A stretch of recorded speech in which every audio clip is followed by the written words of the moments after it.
Genesis 46. So Israel took his journey with all that he had and came to Beer-sheba, and offered sacrifices to the God of his father Isaac. And God spoke to Israel in visions of the night and said, Jacob, Jacob. And he said, Here am I. Then he said, I am God, the God of your father. Do not be afraid to go down to Egypt, for there I will make you into a great nation. I myself will go down with you to Egypt, and I will also bring you up again, and Joseph's hand shall close your eyes. Then Jacob set out from Beer-sheba. The sons of Israel carried Jacob their father, their little ones, and their wives in the wagons that Pharaoh had sent to carry them. They also took their livestock and their goods, which they had gained in the land of Canaan, and came into Egypt, Jacob and all his offspring with him, his sons and his sons' sons with him, his daughters and his sons' daughters. All his offspring he brought with him into Egypt. Now these are the names of the descendants of Israel who came into Egypt, Jacob and his sons. Reuben, Jacob's firstborn, and the sons of Reuben, Hanok, Palu, Hezron, and Carmi. The sons of Simeon, Jemuel, Jamin, Ohad, Jachin, Zohar, and Shaul, the son of a Canaanite woman. The sons of Levi, Gershon, Kohath, and Merari. The sons of Judah, Onan, Shelah, Perez, and Zerah. But and Onan died in the land of Canaan. And the sons of Perez were Hezron and Hamel.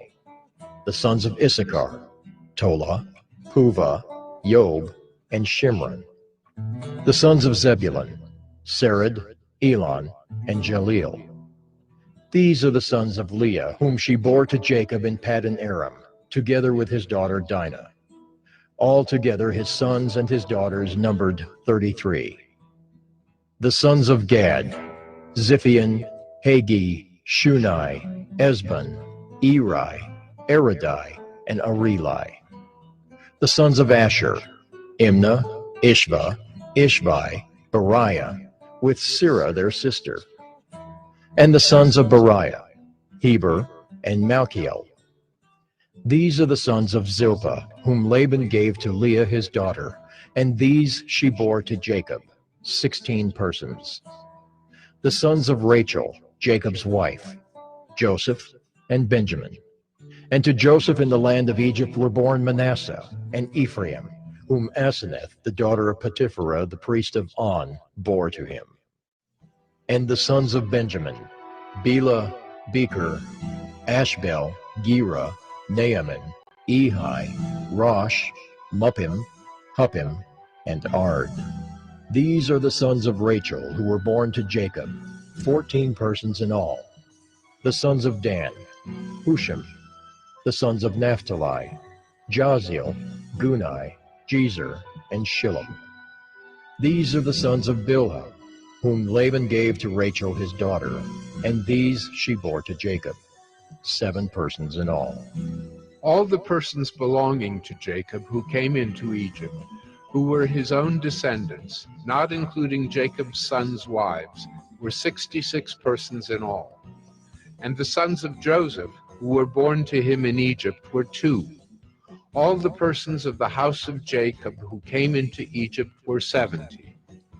He had sent Judah ahead of him to Joseph to show the way before him in Goshen, and they came into the land of Goshen.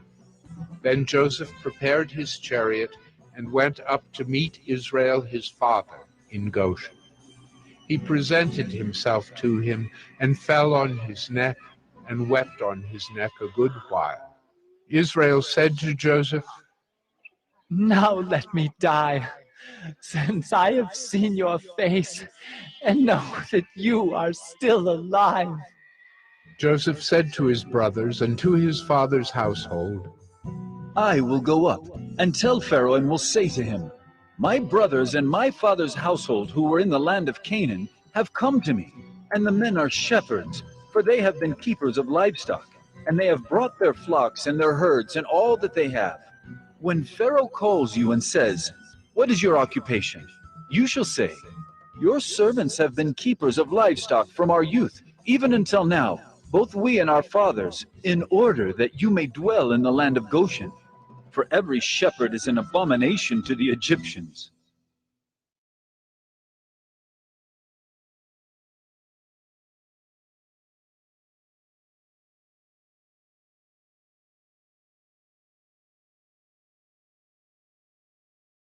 Genesis 47.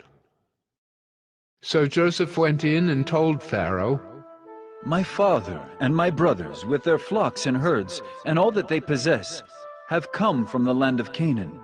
They are now in the land of Goshen." and from among his brothers he took 5 men and presented them to Pharaoh. Pharaoh said to his brothers, "What is your occupation?" and they said to Pharaoh, "Your servants are shepherds, as our fathers were." They said to Pharaoh, "We have come to sojourn in the land, for there is no pasture for your servants' flocks, for the famine is severe in the land of Canaan." And now, please let your servants dwell in the land of Goshen. Then Pharaoh said to Joseph, "Your father and your brothers have come to you. The land of Egypt is before you. Settle your father and your brothers in the best of the land.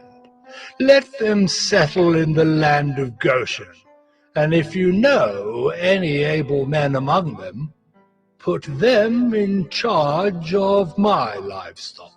Then Joseph brought in Jacob his father and stood him before Pharaoh. And Jacob blessed Pharaoh.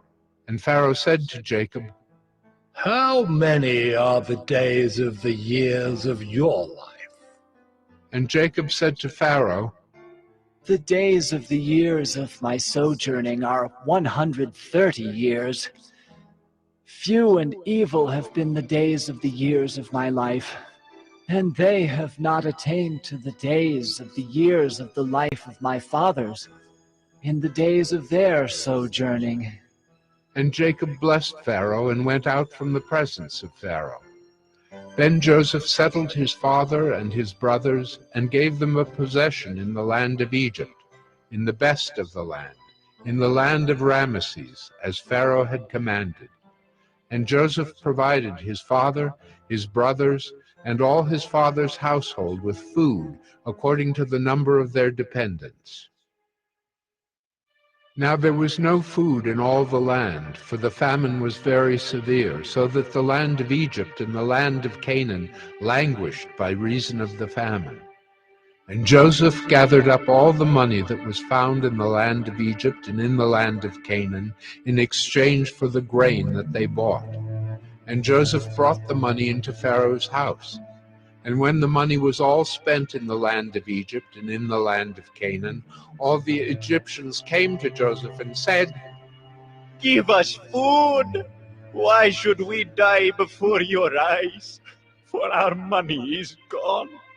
And Joseph answered, "Give your livestock, and I will give you food in exchange for your livestock. If your money is gone."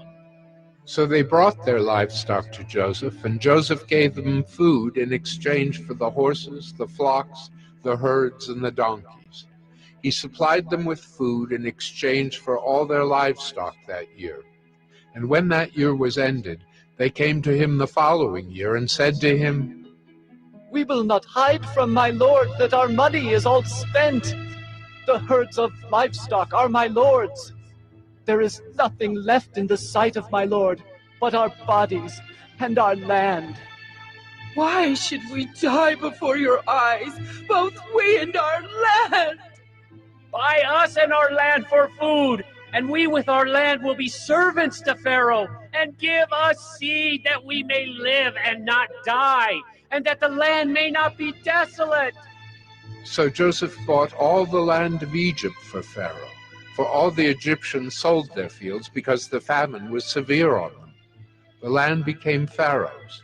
As for the people, he made servants of them from one end of Egypt to the other.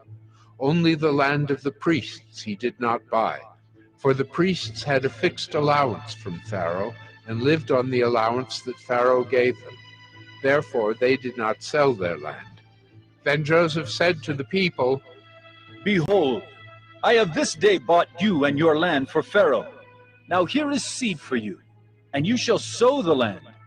And at the harvests you shall give a fifth to Pharaoh, and 4/5 shall be your own, as seed for the field, and as food for yourselves and your households, and as food for your little ones.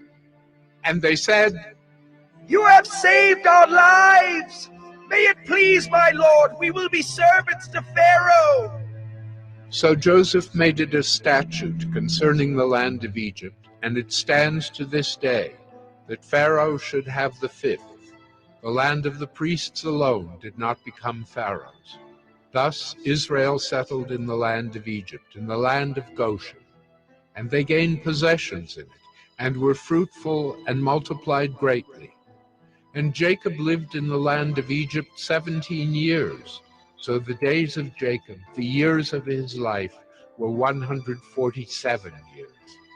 And when the time drew near that Israel must die, he called his son Joseph and said to him, If now I have found favor in your sight, put your hand under my thigh and promise to deal kindly and truly with me. Do not bury me in Egypt, but let me lie with my fathers. Carry me out of Egypt and bury me in their burying place. He answered, I will do as you have said. And he said, Swear to me.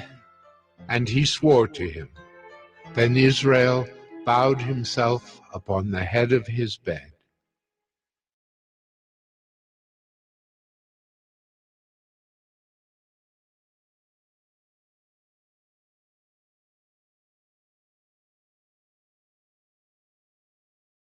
Genesis 48. After this, Joseph was told, Behold, your father is ill. So he took with him his 2 sons, Manasseh and Ephraim. And it was told to Jacob, Your son Joseph has come to you. Then Israel summoned his strength and sat up in bed.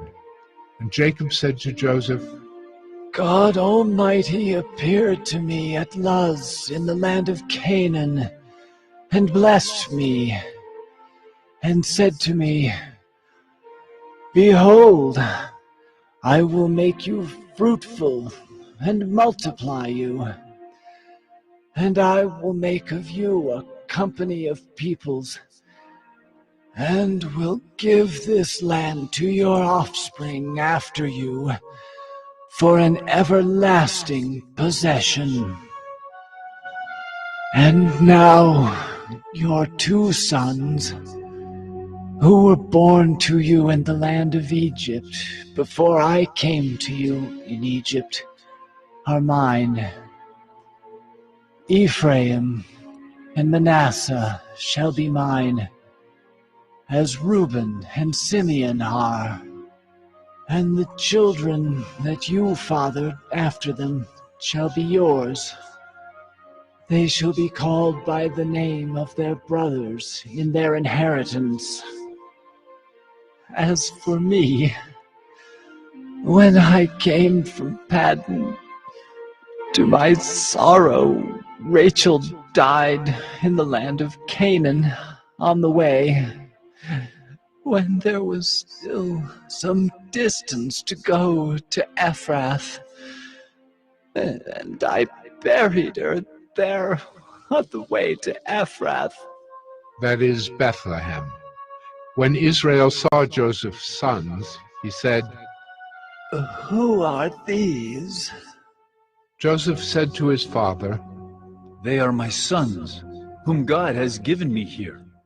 And he said, Bring them to me, please, that I may bless them. Now the eyes of Israel were dim with age, so that he could not see. So Joseph brought them near him, and he kissed them and embraced them. And Israel said to Joseph, I never expected to see your face. And behold, God has let me see your offspring also. Then Joseph removed them from his knees, and he bowed himself with his face to the earth. And Joseph took them both, Ephraim in his right hand toward Israel's left hand, and Manasseh in his left hand toward Israel's right hand, and brought them near him. And Israel stretched out his right hand and laid it on the head of Ephraim, who was the younger, and his left hand on the head of Manasseh, crossing his hands, for Manasseh was the firstborn.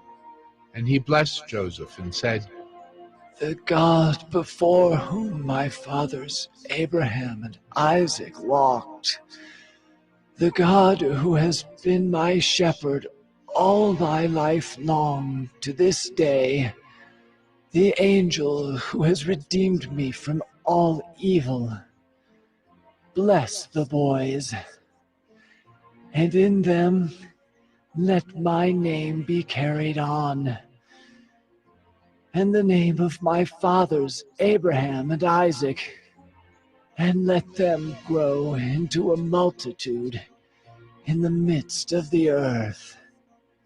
When Joseph saw that his father laid his right hand on the head of Ephraim, it displeased him, and he took his father's hand to move it from Ephraim's head to Manasseh's head. And Joseph said to his father, Not this way, my father, since this one is the firstborn. Put your right hand on his head. But his father refused and said, I know, my son, I know. He also shall become a people, and he also shall be great. Nevertheless, his younger brother shall be greater than he, and his offspring shall become a multitude of nations. So he blessed them that day, saying, By you, Israel, will pronounce blessings, saying, God, make you as Ephraim and as Manasseh. Thus he put Ephraim before Manasseh. Then Israel said to Joseph, Behold, I am about to die, but God will be with you, and will bring you again to the land of your fathers. Moreover, I have given to you, rather than to your brothers, one mountain slope that I took from the hand of the Amorites with my sword and with my bow. The hand of the Amorites with my sword.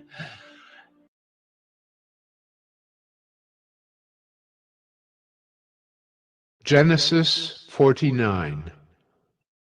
Then Jacob called his sons and said, Gather yourselves together, that I may tell you what shall happen to you in days to come. Assemble and listen, O sons of Jacob. Listen to Israel, your father.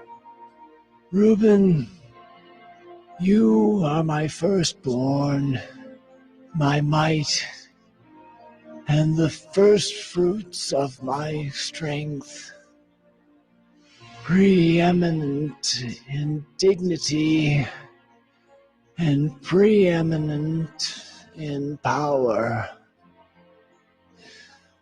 unstable as water.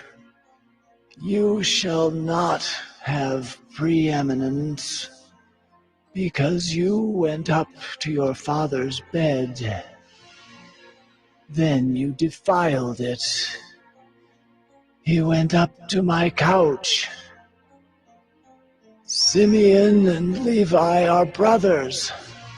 Weapons of violence are their swords. Let my soul come not into their counsel.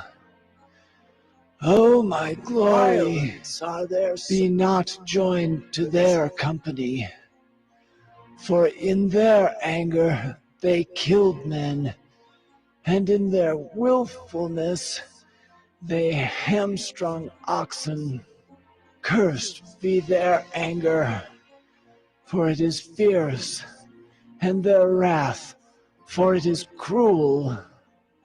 I will divide them in Jacob, and scatter them in Israel. Judah, your brothers shall praise you. Your hand shall be on the neck of your enemies. Your father's sons shall bow down before you. Judah is a lion's cub. From the prey, my son, you have gone up. He stooped down. He crouched as a lion and as a lioness. Who dares rouse him? The scepter shall not depart from Judah, nor the ruler's staff from between his feet, until tribute comes to him, and to him shall be the obedience of the peoples. Binding his foal to the vine, and his donkey's colt to the choice vine. He has washed his garments in wine, and his vesture in the blood of grapes. His eyes are darker than wine, and his teeth whiter than milk. Zebulun shall dwell at the shore of the sea. He shall become a haven for ships, and his border shall be at Sidon. Issachar is a strong donkey, crouching between the sheepfolds. He saw that a resting place was good, and that the land was pleasant. So he bowed his shoulder to bear, and became a servant at forced labor. Dan shall judge his people as one of the tribes of Israel. Dan shall be a serpent in the way, a viper by the path, that bites the horse's heels, so that his rider falls backward. I wait for your salvation, O Lord. Raiders shall raid Gad, but he shall raid at their heels. Asher's food shall be rich, and he shall yield royal delicacies. Naphtali is a doe let loose that bears beautiful fawns. Joseph is a fruitful bough by a spring. His branches run over the wall. The archers bitterly attacked him, shot at him, and harassed him severely. Yet his bow remained unmoved. His arms were made agile by the hands of the mighty one of Jacob. From there is the shepherd, the stone of Israel. By the God of your father, who will help you. By the Almighty, who will bless you with blessings of heaven above, blessings of the deep that crouches beneath, blessings of the breasts and of the womb. The blessings of your father are mighty beyond the blessings of my parents, up to the bounties of the everlasting hills. May they be on the head of Joseph, and on the brow of him who was set apart from his brothers. Benjamin is a ravenous wolf, in the morning devouring the prey, and at evening dividing the spoil. All these are the 12 tribes of Israel. This is what their father said to them as he blessed them, blessing each with the blessing suitable to him. Then he commanded them and said to them, This is what their father said to them as he blessed them, blessing each with the blessing. Bury me with my fathers in the cave that is in the field of Ephron the Hittite, in the cave that is in the field at Machpelah, to the east of Mamre, in the land of Canaan, which Abraham bought with the field from Ephron the Hittite to possess as a burying place. There they buried Abraham and Sarah his wife. There they buried Isaac and Rebekah his wife. And there I buried Leah. The field and the cave that is in it were bought from the Hittites. When Jacob finished commanding his sons, he drew up his feet into the bed and breathed his last, and was gathered to his people.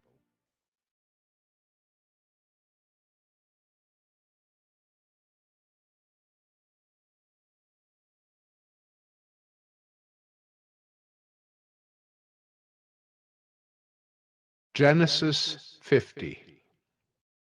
Then Joseph fell on his father's face and wept over him and kissed him.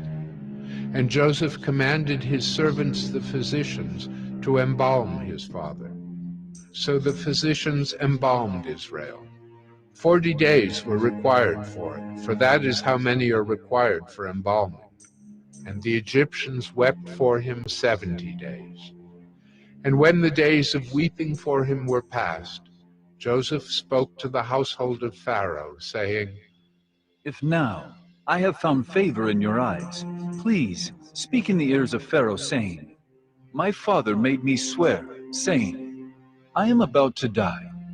In my tomb that I hewed out for myself in the land of Canaan, there shall you bury me. Now therefore, let me please go up and bury my father. Then I will return. And Pharaoh answered, Go up and bury your father as he made you swear. So Joseph went up to bury his father. With him went up all the servants of Pharaoh, the elders of his household, and all the elders of the land of Egypt, as well as all the household of Joseph, his brothers, and his father's household. Only their children, their flocks, and their herds were left in the land of Goshen. And there went up with him both chariots and horsemen. It was a very great company. When they came to the threshing floor of Atad, which is beyond the Jordan, they lamented there with a very great and grievous lamentation. And he made a mourning for his father 7 days.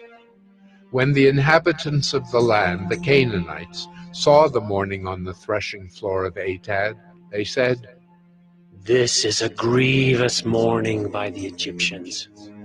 Therefore the place was named Abel Mizraim. It is beyond the Jordan. Thus his sons did for him as he had commanded them.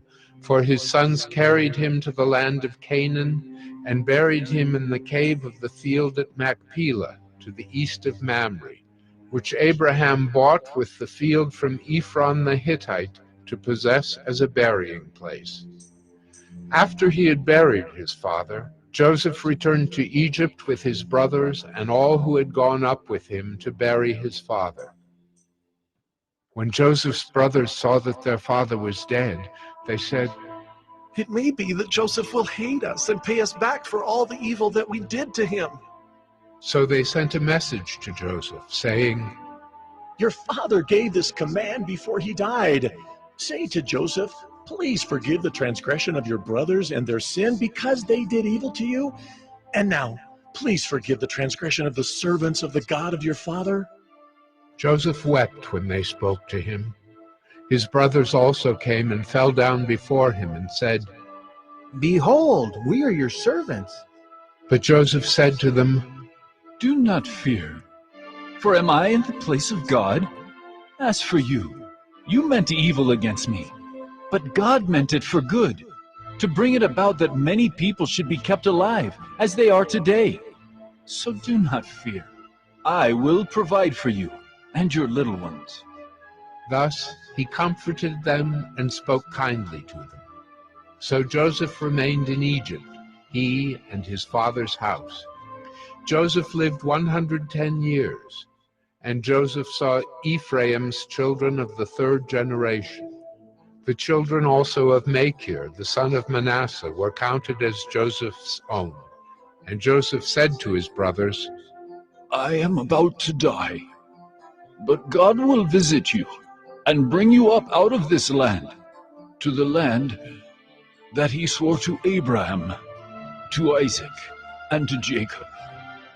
Then Joseph made the sons of Israel swear, saying, "God will surely visit you, and you shall carry up my bones from here." So Joseph died, being 110 years old. They embalmed him, and he was put in a coffin in Egypt.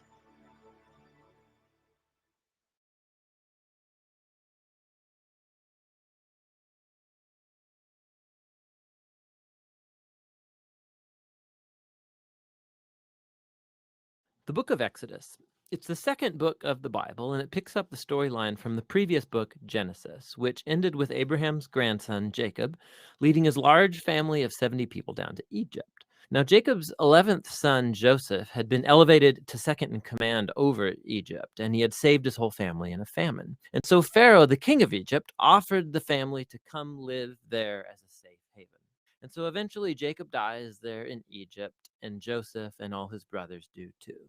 About 400 years pass, and the story of the Exodus begins. Now, that name refers to the event that takes place in the first half of the book, Israel's exodus from Egypt. But the book has a second half that takes place at the foot of Mount Sinai. In this video, we'll just focus on the first half, where centuries have passed, and the Israelites were fruitful and multiplied, and they filled the land. Now, this line is a deliberate echo back to the blessing that God gave all humanity back in the Garden of Eden. And it reminds us of the big biblical story so far. Humanity forfeited God's blessing through sin and rebellion, and so God chose Abraham's family as the vehicle through which he would restore his blessing to all the world. But the new Pharaoh does not view Israel as a blessing. He actually thinks this growing Israelite immigrant group is a threat to his power. And so just as in Genesis, humanity rebels against God's blessing, so here, Pharaoh attempts to destroy the source of God's blessing, the Israelites. He brutally enslaves them in forced labor,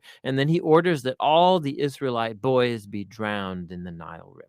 Now, Pharaoh, he is the worst character in the Bible so far. His kingdom epitomizes humanity's rebellion against God. Pharaoh has so redefined good and evil according to his own interests that even the murder of innocent children has become good to him. And so Egypt has become worse than Babylon from the book of Genesis. And so now Israel cries out for help against this new Babylon, and God responds.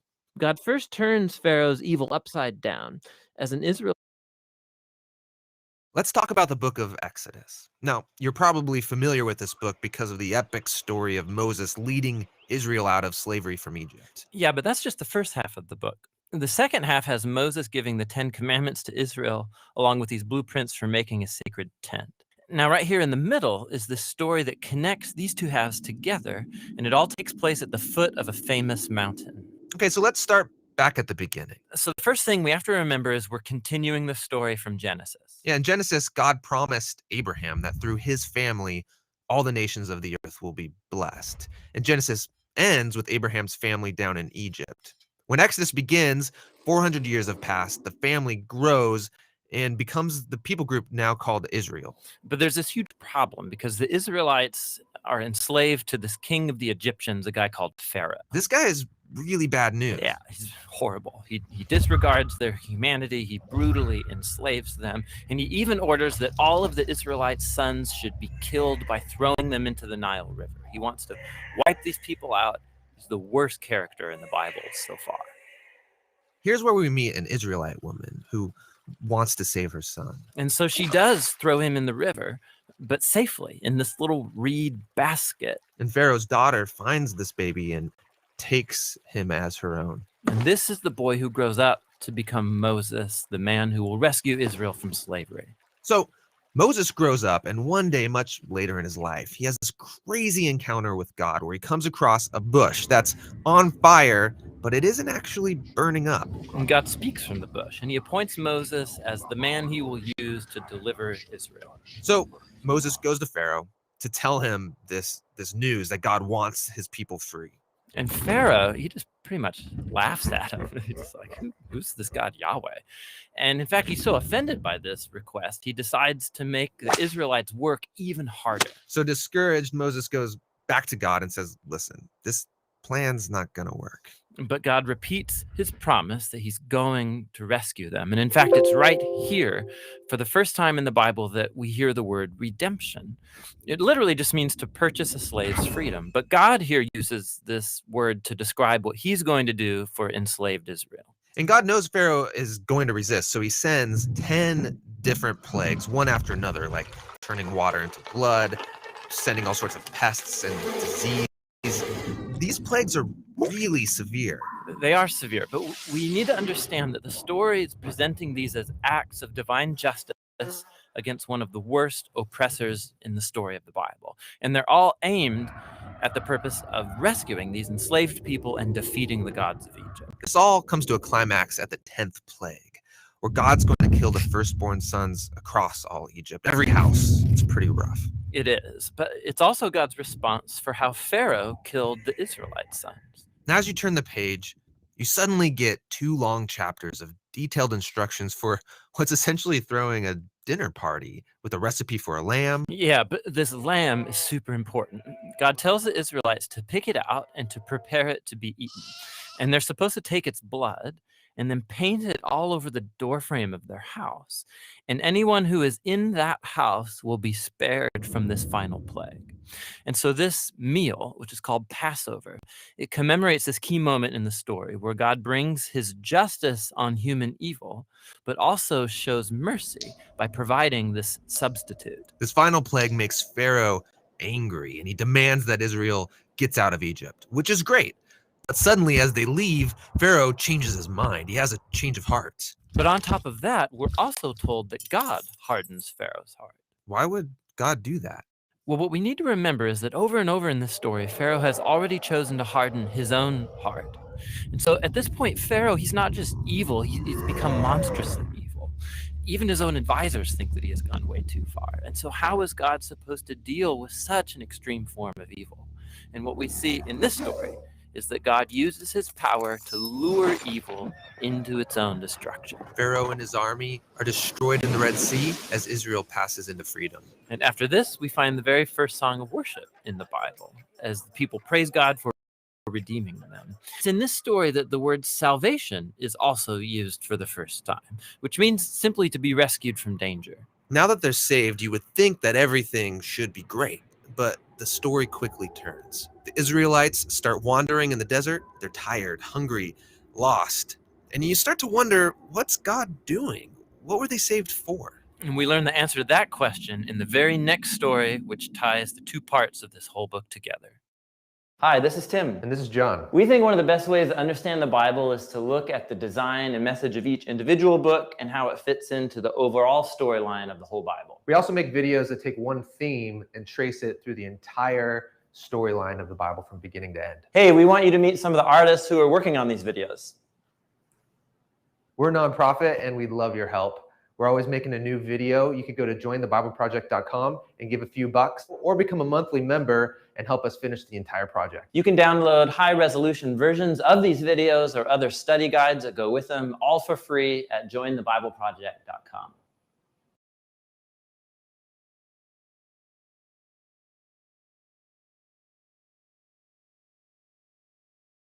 Exodus 1. These are the names of the sons of Israel who came to Egypt with Jacob, each with his household: Reuben, Simeon, Levi and Judah, Issachar, Zebulun and Benjamin, Dan and Naphtali, Gad and Asher. All the descendants of Jacob were 70 persons. Joseph was already in Egypt. Then Joseph died, and all his brothers and all that generation. But the people of Israel were fruitful and increased greatly. They multiplied and grew exceedingly strong, so that the land was filled with them. Now there arose a new king over Egypt who did not know Joseph. And he said to his people, "Behold, the people of Israel are too many and too mighty for us. Come, let us deal shrewdly with them, lest they multiply. And if war breaks out, they join our enemies and fight against us and escape from the land." Therefore they set taskmasters over them to afflict them with heavy burdens. They built for Pharaoh store cities, Pithom and Raamses. But the more they were oppressed, the more they multiplied, and the more they spread abroad. And the Egyptians were in dread of the people of Israel.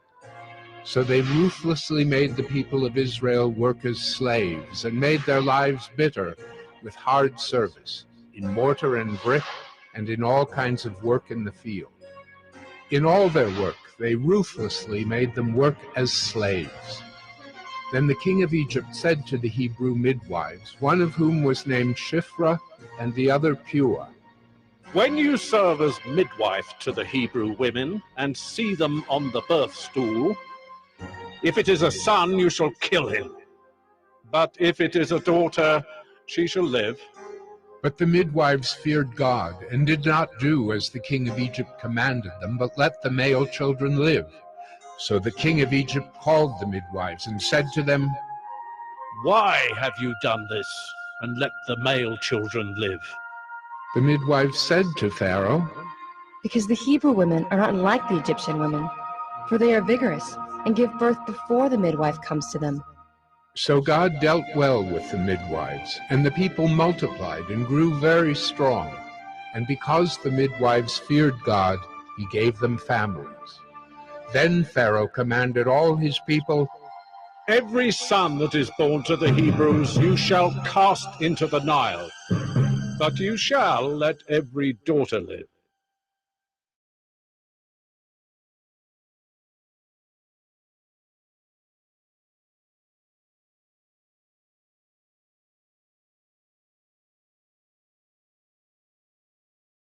Exodus 2. Now a man from the house of Levi went and took as his wife a Levite woman. The woman conceived and bore a son, and when she saw that he was a fine child, she hid him 3 months. When she could hide him no longer, she took for him a basket made of bulrushes, and daubed it with bitumen and pitch. She put the child in it, and placed it among the reeds by the riverbank. And his sister stood at a distance to know what would be done to him. Now the daughter of Pharaoh came down to bathe at the river, while her young women walked beside the river. She saw the basket among the reeds, and sent her servant woman, and she took it. When she opened it, she saw the child, and behold, the baby was crying. She took pity on him and said, This is one of the Hebrews' children. Then his sister said to Pharaoh's daughter, Shall I go and call you a nurse from the Hebrew women to nurse the child for you? And Pharaoh's daughter said to her, Go. So the girl went and called the child's mother. And Pharaoh's daughter said to her, Take this child away and nurse him for me, and I will give you your wages. So the woman took the child and nursed him. When the child grew up, she brought him to Pharaoh's daughter, and he became her son. She named him Moses. Because, she said, I drew him out of the water. One day, when Moses had grown up, he went out to his people and looked on their burdens. And he saw an Egyptian beating a Hebrew, one of his people. He looked this way and that, and seeing no one, he struck down the Egyptian and hid him in the sand. When he went out the next day, behold, 2 Hebrews were struggling together. And he said to the man in the wrong, Why do you strike your companion? He answered, Who made you a prince and a judge over us? Do you mean to kill me as you killed the Egyptian? Then Moses was afraid and thought, Surely the thing is known. When Pharaoh heard of it, he sought to kill Moses. But Moses fled from Pharaoh and stayed in the land of Midian. And he sat down by a well. Now the priest of Midian had 7 daughters, and they came and drew water and filled the troughs to water their father's flock. The shepherds came and drove them away, but Moses stood up and saved them and watered their flock. When they came home to their father Reuel, he said, How is it that you have come home so soon today? They said, An Egyptian delivered us out of the hand of the shepherds, and even drew water for us, and watered the flock. He said to his daughters, Then where is he? Why have you left the man? Call him, that he may eat bread. And Moses was content to dwell with the man, and he gave Moses his daughter Zipporah. She gave birth to a son, and he called his name Gershom, for he said, I have been a sojourner in a foreign land. During those many days, the king of Egypt died, and the people of Israel groaned because of their slavery and cried out for help. Their cry for rescue from slavery came up to God, and God heard their groaning, and God remembered his covenant with Abraham, with Isaac, and with Jacob. God saw the people of Israel, and God knew.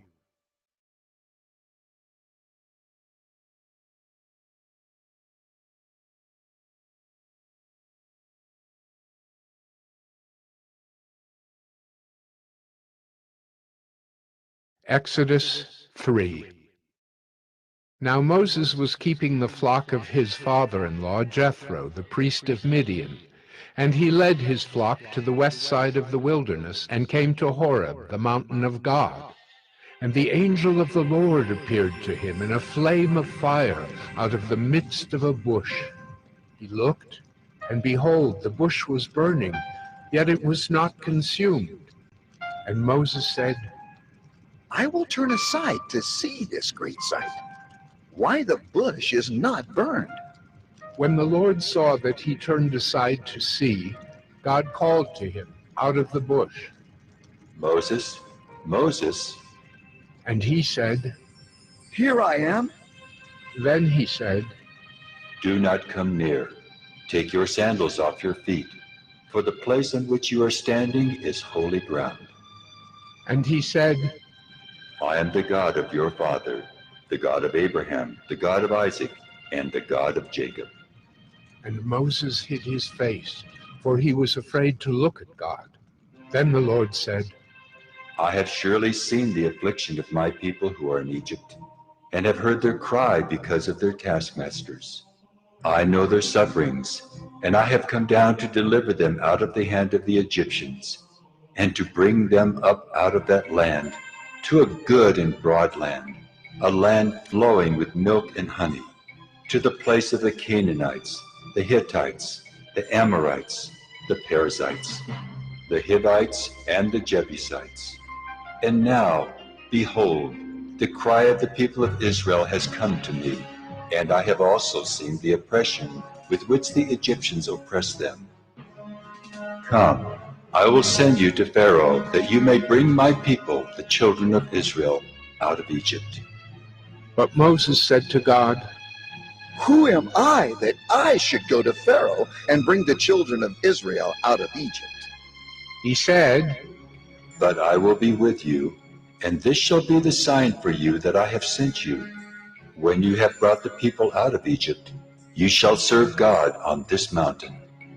Then Moses said to God, If I come to the people of Israel and say to them, The God of your fathers has sent me to you, and they ask me, What is his name? What shall I say to them? God said to Moses, I am who I am. And he said, Say this to the people of Israel, I am has sent me to you. God also said to Moses, Say this to the people of Israel, the Lord, the God of your fathers, the God of Abraham, the God of Isaac, and the God of Jacob has sent me to you. This is my name forever, and thus I am to be remembered throughout all generations. Go and gather the elders of Israel together and say to them, The Lord, the God of your fathers, the God of Abraham, of Isaac, and of Jacob, has appeared to me, saying, I have observed you and what has been done to you in Egypt, and I promise that I will bring you up out of the affliction of Egypt to the land of the Canaanites, the Hittites, the Amorites, the Perizzites, the Hivites, and the Jebusites, a land flowing with milk and honey. And they will listen to your voice, and you and the elders of Israel shall go to the king of Egypt and say to him, The Lord, the God of the Hebrews, has met with us. And now, please let us go a 3 days' journey into the wilderness, that we may sacrifice to the Lord our God. But I know that the king of Egypt will not let you go unless compelled by a mighty hand. So I will stretch out my hand and strike Egypt with all the wonders that I will do in it. After that, he will let you go. And I will give this people favor in the sight of the Egyptians.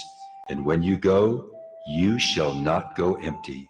But each woman shall ask of her neighbor and any woman who lives in her house for silver and gold jewelry and for clothing.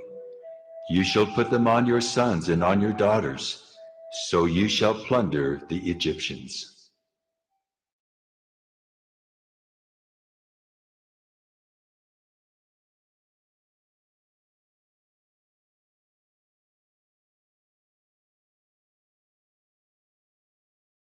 Exodus 4.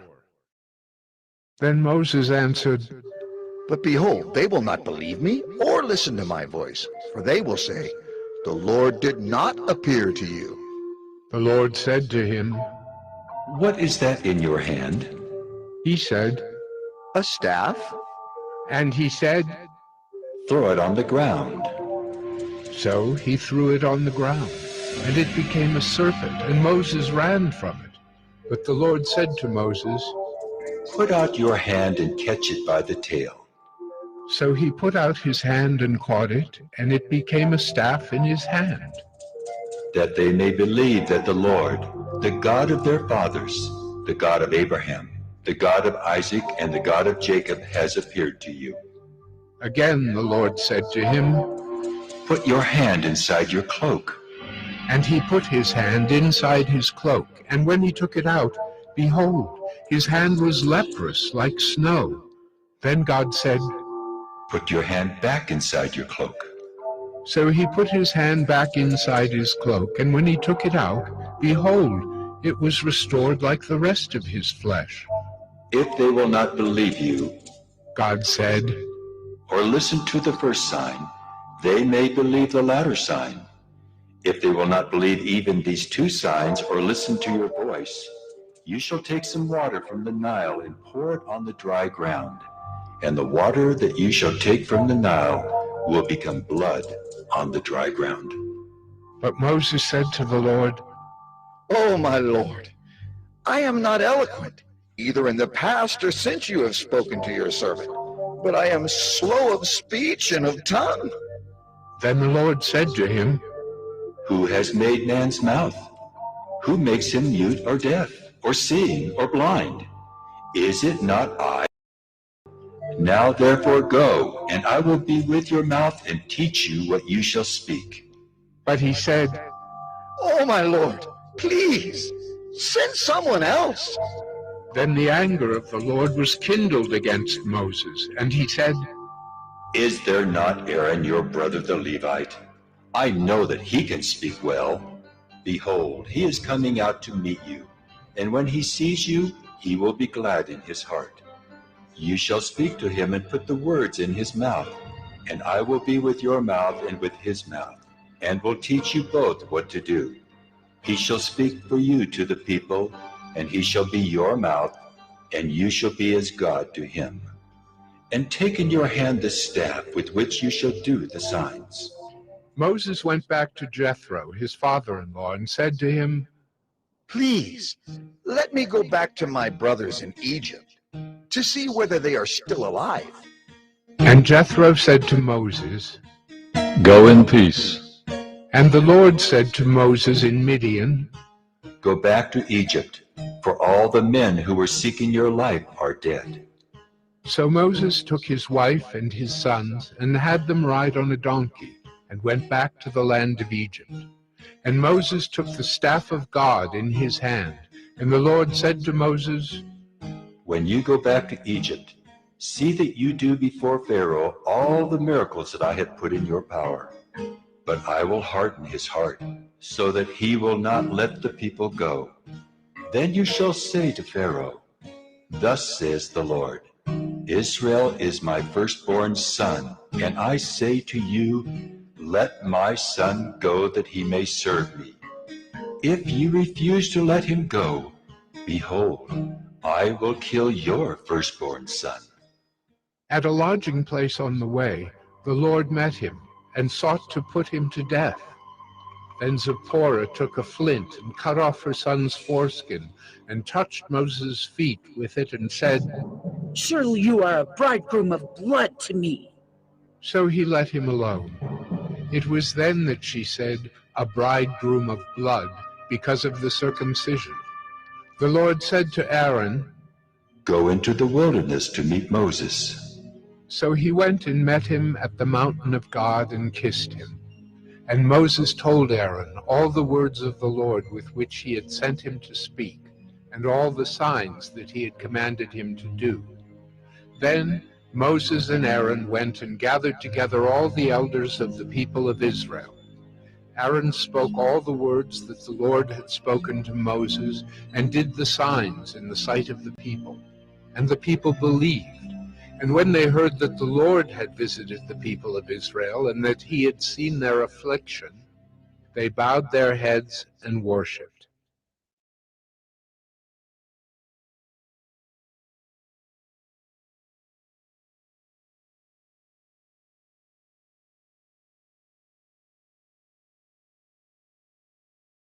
Exodus 5.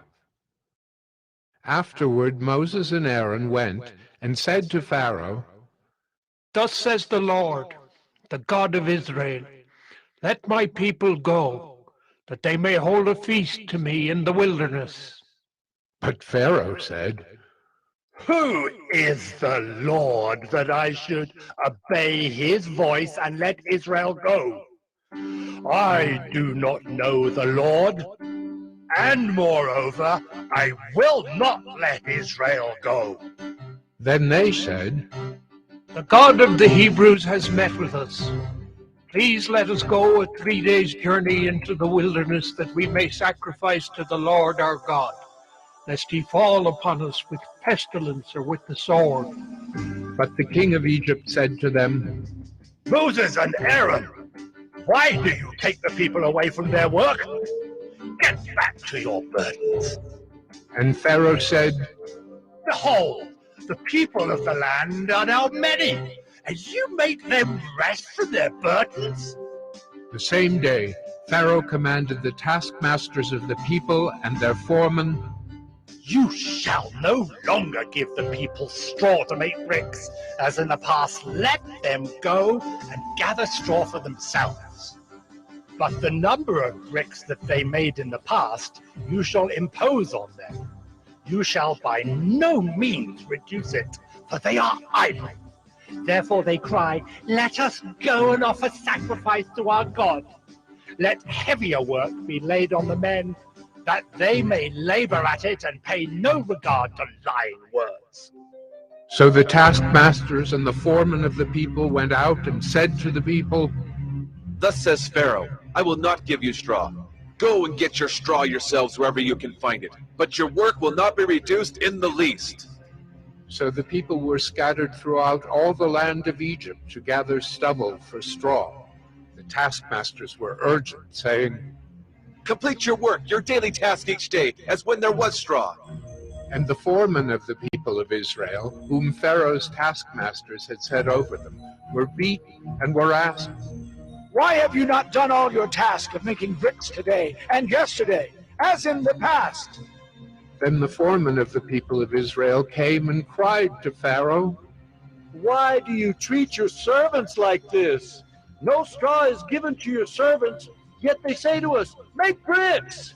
And behold, your servants are beaten, but the fault is in your own people. But he said, You are idle, you are idle. That is why you say, let us go and sacrifice to the Lord. Go now and work. No straw will be given you, but you must still deliver the same number of bricks. The foreman of the people of Israel saw that they were in trouble when they said, You shall by no means reduce your number of bricks, your daily task each day. They met Moses and Aaron, who were waiting for them as they came out from Pharaoh. And they said to them, The Lord look on you and judge, because you have made a stink in the sight of Pharaoh and his servants, and have put a sword in their hand to kill us. Then Moses turned to the Lord and said, O Lord, why have you done evil to this people? Why did you ever send me? For since I came to Pharaoh to speak in your name, he has done evil to this people, and you have not delivered your people at all.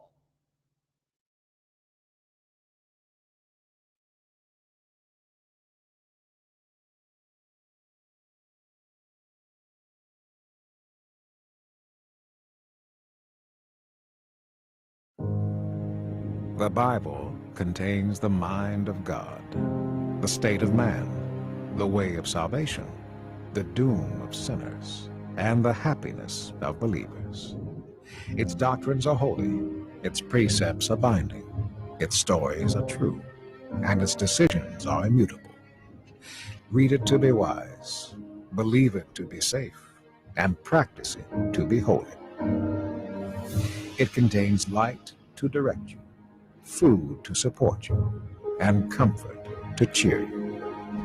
It is the traveler's map, the pilgrim's staff, the pilot's compass, the soldier's sword, and the Christian's charter. Here, paradise is restored, heaven opened, and the gates of hell disclosed. Christ is its grand subject, our good the design, and the glory of God its end. It should fill the memory, rule the heart, and guide the feet. Read it slowly, frequently, and prayerfully. It is a mine of wealth, health to the soul, and a river of pleasure. It involves the highest responsibility, will reward the greatest labor, and will condemn all who trifle with its sacred contents. Pray it in, read it through, live it out, and pass it on.